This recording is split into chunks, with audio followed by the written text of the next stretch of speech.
क्या आपको भी लगता है कि थालापति विजय तमिलनाडु के अगले सीएम बनने जा रहे हैं? अगर हाँ, तो आप राजनीति की इस बिसात की सबसे ऊपरी परत देखें। असली सच तो यह है कि तमिलनाडु की कुर्सी पर विजय नहीं, बल्कि बीजेपी बैठने की तैयारी कर चुकी। विजय थालापति तो उस बड़े खेल का हिस्सा है जिसे समझने के लिए आपको बंगाल और दिल्ली का इतिहास देखना होगा।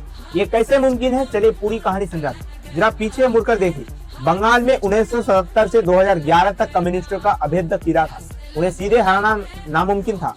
वहां ममता बनर्जी को तीसरे विकल्प के रूप में खड़ा किया गया। पहले कम्युनिस्टों का आधार खत्म किया गया और आज देखिए 2026 में बंगाल में पहली बार बीजेपी की सरकार बन चुकी है। क्यों? क्योंकि अब मुकाबला पुराने केडर वाले कम्युनिस्टों से नहीं, बल्कि ममता बनर्जी से था।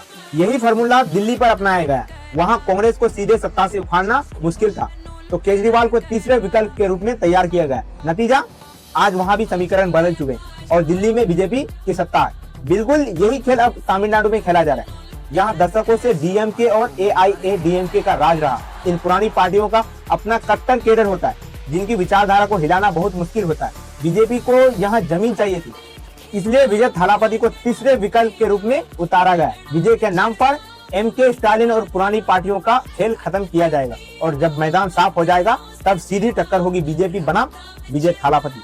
क्योंकि ये जो नई पार्टियां होती है, ये सिर्फ अच्छे काम और अच्छे वादे के दम पर आती है।